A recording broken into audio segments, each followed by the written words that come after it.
This is Rachel Dworkin from the Chemung County Historical Society. Today is March 31st, 2021, and I'm here speaking with Dr. Roger Schenone. Okay, Doctor, you had a relationship with a local nursing home. Can Correct. you tell us a little bit about how that relationship started, how long you've had that relationship?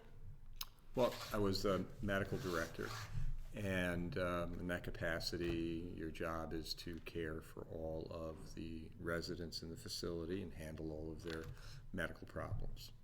Okay, and about how long had you been doing that? I have been a medical director for more than 25 years. Okay, can you, so COVID got started around this time last year. Correct. How did that affect the operations of the nursing home and your activities within it? Well, it affected everyone in the nursing facility, the staff, the professional staff, administration, and most, of course, the residents, because all of a sudden they were isolated, couldn't have personal contact with their families. Everyone who walked into that facility every day was literally risking their life to care for those folks, including people who had tasks that they could probably be paid for a lot more someplace else, or find a job that paid the same, which didn't have that risk. But the vast majority of the staff continued to come in every day, continued to put up with twice a week testing, and literally risking your life every day to go to work. Okay. So what measures did the facility implement in order to protect both the staff and the residents?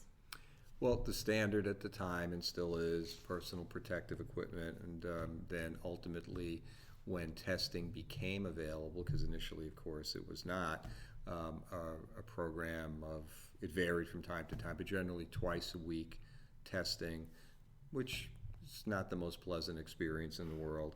And someone who's getting paid minimum wage to wash the floor is maybe thinking this isn't something I really signed on for. But again, the majority of the employees stayed. So personal protective equipment, isolating residents who may be positive or that you were suspicious would be positive.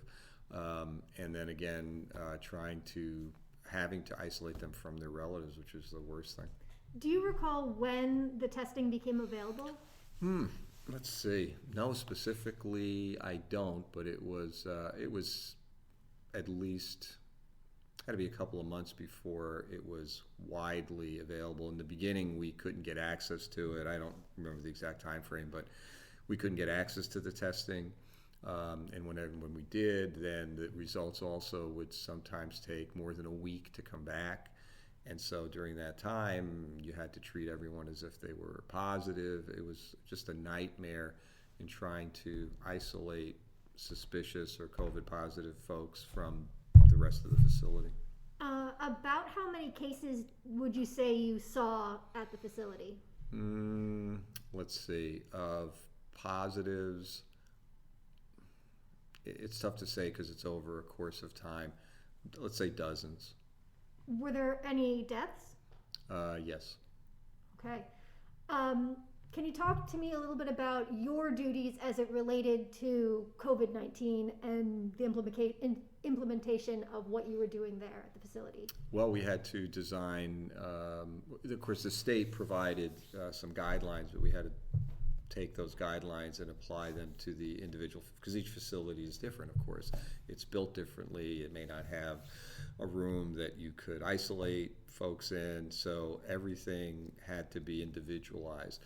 And that was also during the time when the state of New York was required the hospitals to discharge patients who may or may not be positive and send them to nursing homes, which obviously was a mistake. And I'm sure years from now, when people are listening to this, they'll be able to look back and see exactly what the significance was. But fortunately for this area, the 3 nursing homes and the hospital, 4 nursing homes and the hospital, came up with a little agreement, and to the credit of the Arnett Ogden Medical Center, they tested everybody they were going to discharge to make sure they weren't positive prior to returning them to a nursing facility, which I'm sure saved countless lives. So that was a great benefit. But it shows how close the community. It's a small community. Everybody kind of knows everybody. We had regular weekly meetings at that time to discuss how we were going to approach a certain problem, and this was an example. Okay. Can you think of any other examples of agreements that were made between your institution or other institutions and the hospitals, or actually other entities? No, I think that is the major one, and it is. It was huge at the time, no doubt. Okay. So I understand you no longer are associated with that facility. Are you comfortable talking about why? Yeah, I'm retired. Oh, okay. So it wasn't like a... No, I'm retired, and I'm teaching at the medical school now. Oh, okay. Is there anything else you can tell us about how things went at your facility, both in terms of just anything COVID related?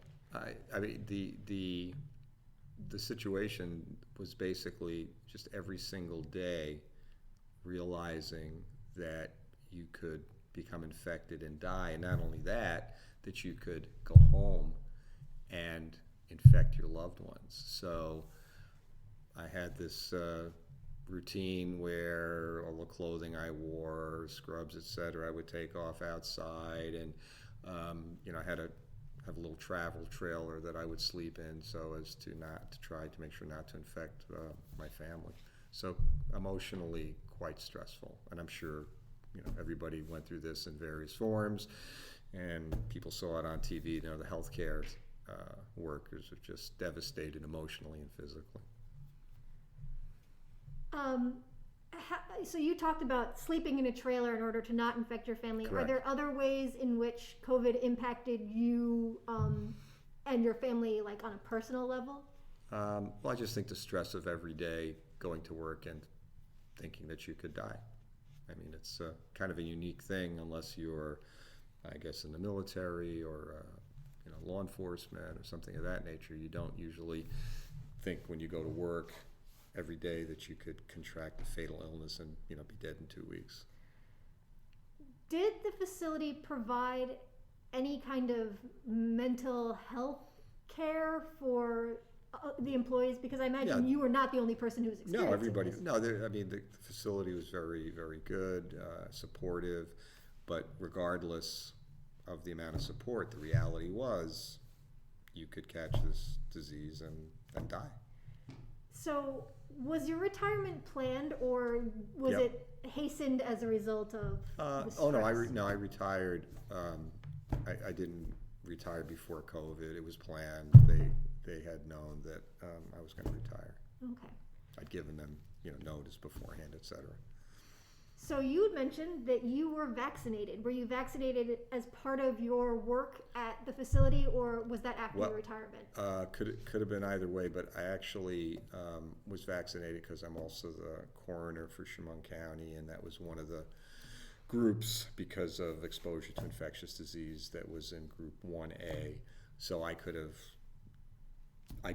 happened to get it under those guidelines, but it could have been working in a nursing home. Didn't really make any difference. Let's talk about being the coroner. Okay. How long have you been the Schenone County coroner? 10 years. Okay. How has COVID impacted the work of your office? Well, prior to this, as part of the training and coroner education, etc., we discussed various ways and what would happen in a mass casualty situation, plane crashes, a pandemic, etc. And in the back of your mind, you say, oh, the federal program will do this, etc. This is who you contact, and you kind of file it away, think you're never going to need it. And lo and behold, here's COVID. So we saw quite a few number of COVID deaths. There were 3 other coroners in Schenone County. We all basically take a week, and of course, we saw increased numbers of death due to COVID, pneumonia mostly. So, how does the coroner's office work? I admit that I know basically nothing So about the it. coroner is the individual who determines the cause of death in some specific situations, like if someone passes away that's not under the care of a physician, if it's an accidental death, something happens on the job, situations like that. And anyone can be the coroner, but to order an autopsy in New York State, you have to be a physician. So most localities will try to get physicians to be the coroner because that way you can order the autopsy. So other situations would be death in an institution such as a jail or a prison. What occurs is when there's a death that may be under suspicious circumstances or meet other criteria, the office is contacted. We have several investigators who are very good at what they do, and they'll go out and do an initial evaluation. We'll discuss the case with them and determine whether or not, based on the findings, if the person needs an autopsy or not, and then that autopsy is performed. Not here. Autopsies should be performed by forensic pathologists. There are not that many in the United States, but fortunately, not too far from here, there are several very good ones. So the individual will be transported there and the autopsy is performed, and then again we discuss with the forensic pathologist and then issue a report of the findings and a death certificate. Okay. So I know there have been 90 deaths in the county associated with COVID. How many of them required autopsies or were not under the care of a physician? Actually, not a lot, because most of those folks were in a hospital or a nursing home, and therefore they were already in the medical care system, so they had providers. So just because someone passes away from COVID doesn't mean the coroner has to get involved. Initially, I think some of the hospital-based physicians were a little concerned about that, so we got more referrals. But then, and unfortunately, this became kind of commonplace. So then, and we explained to them, just because it's a COVID death doesn't mean you have to give us a call, because any physician, short of certain circumstances, can fill out the death certificate. Okay.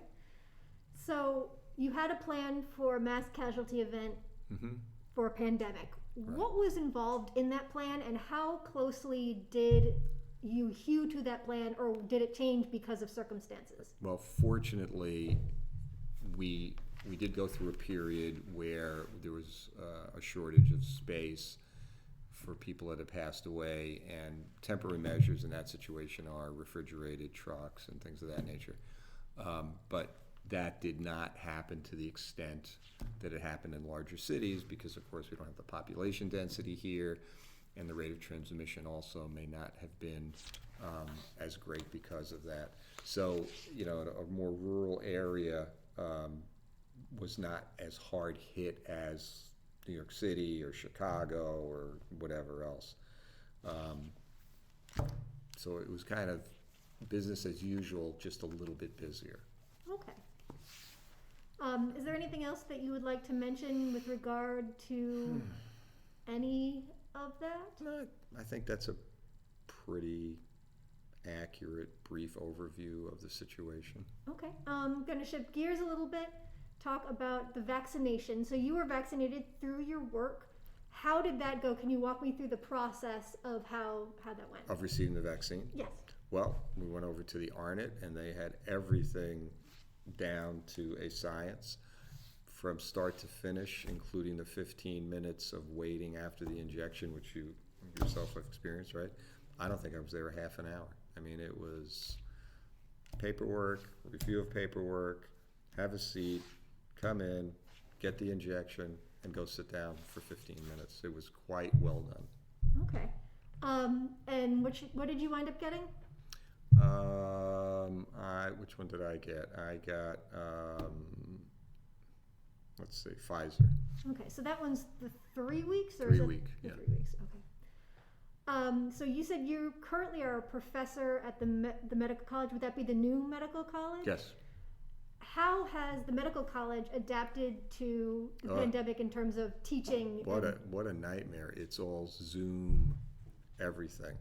So 90% of the teaching goes on by Zoom. There are certain things that have to be hands-on, like even a first year. This is the first year of the medical college, so these are first year medical students. So beginning physical diagnosis, etc. What the facility did was they pushed those kind of things off till much later, and they'll actually be beginning next week for the hands-on things. In the interim, there's testing all the time. Actually, I got tested today even though I'm vaccinated, and there are students, because of going into hospitals, et cetera, that have received the vaccine. So that particular school is actually in very good shape as far as prevention goes. But it's the same thing, 6 feet apart, et cetera. Now, the building's designed for the first 2 years of medical school, you're basically in class, quote unquote. So the building's designed for, 300 people. There's only one class now, so there's actually a lot of room to do that social distancing, because the building is basically 2 or 3 times larger than it needs to be for just one class. There are less staff, less faculty. Next year there'll be more people in addition. So there's actually a decent amount of room. Okay. Did you receive any training in terms of how to teach through Zoom, or was it just like, here you go? Oh, no. They had, by the time I got there, they had already been up in business since June of last year, basically. So yeah, no, there's extensive training. Okay, so can you tell me a little bit about the type of training that you received? For Zoom training? Yeah. Well, it's important. You know what? They did a great job, because let's face it, most of the professors are not younger people. They're old like me. And if you don't have a 12-year-old son to answer things for you, you're in big trouble. The big difficulty was becoming familiar with Zoom and, Word and all these other things. But the training was, they have a great IT department, and they would sit you down and go through everything and answer all your stupid questions that you asked the same way 2 weeks in a row. The teaching that it goes on at LECOM is a problem-based learning. It's not lecture-based. Problem-based learning is a situation where a group of students, let's say 9 students, are in one particular learning group, and they receive a clinical case that basically will describe a certain problem in an organ system. And they have to read 110 pages on this organ system, and then we sit down, and one student plays the role of patient, one student plays the role of the physician. There's all types of questioning going on, and the facilitator, you're not a teacher, the facilitator, which is me, the only thing you're there to do is to guide them as to where they should go. They are responsible for answering every question. I don't particularly teach them at that time about whatever, congestive heart failure, et cetera. They're basically teaching themselves. And if you think about it, that's the right way to do it, because once you get out of medical school, you have to teach yourself for the rest of your life. So they're learning how to do research, how to find the best therapies, how, et cetera, et cetera. So it's a very innovative way of teaching. Okay. So are you enjoying working there so far? Love it, love it, love it. Excellent. Do you have any other thoughts on either LECOM or how LECOM has adjusted to the pandemic?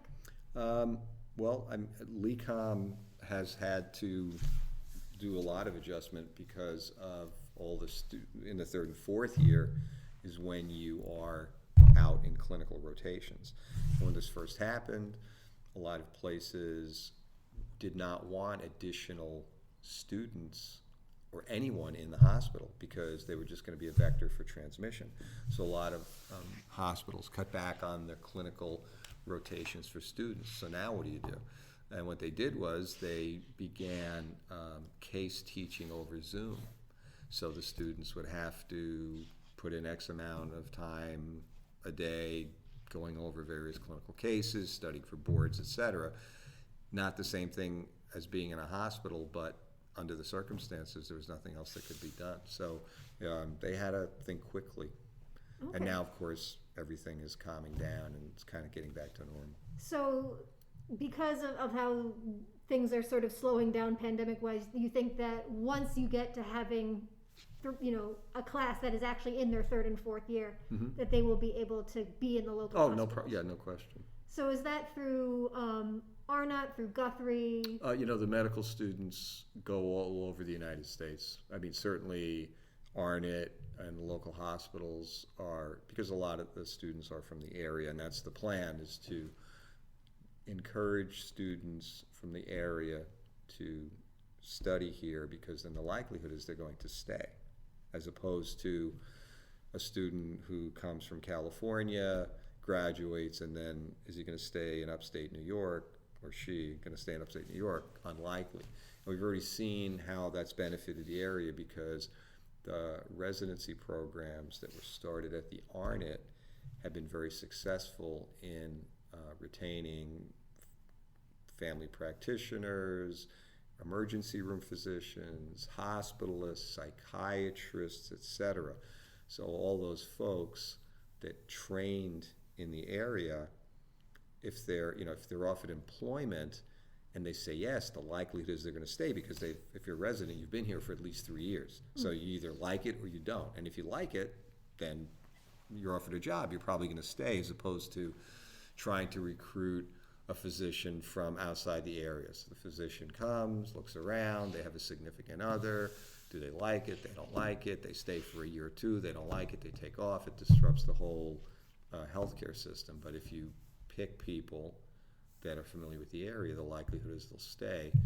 And in addition, there have been residents in the hospitals where you are. You can cherry pick the good ones, right? So you know which ones are the best.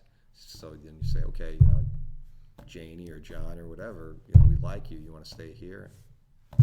That's how it works. So it's already changed the area, because the residency was started 4 or 5 years ago, and the medical school just opened. We've already retained a significant number of physicians for the area. Okay. And of course, the school is a huge economic driver. If you look at the area around the school, which was not the best area in Elmira, buildings are being knocked down, there's new construction going up, and so I think you'll see over the next 2 or 3 years, the whole area will improve. I mean, LECOM is the largest medical school in the United States, and there's a campus in Elmira, New York. It's pretty impressive. So how did you get involved with LECOM? Well, there's a gentleman by the name of Dr. Richard Terry who is unbelievable. He does not understand the word no. But in a good way? In a good way. He, starting a medical school, just watching on the periphery, is an unbelievable feat. It has to be approved by 47,000 different educational and governmental authorities. The application, I think, was rejected a total of 5 times. And the politics behind it are also very interesting. But the point is, this guy kept on pushing. And he also is the one who began the residency programs at the Arnott. I mean, we started with nothing. And in a period of 4 or 5 years, we had 7 or 8 ACGME approved residency and fellowship programs. So I met Dr. Terry through a mutual friend, and he's like quicksand. If you just get your toe in there, he'll just suck you in.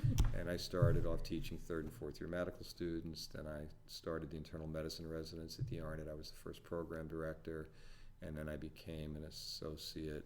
It's called DIO, designated institutional official. I don't know who came up with that name. It used to be called the medical director of medical education. You say that, people kind of have an idea what you're talking about. You say DIO, and I don't even know what it means. Anyway, so I became the associate whatever, and did that for several years, and then again decided that enough is enough, and so I retired, and now I'm teaching at the school and doing the coroner thing, and it's a lot of fun.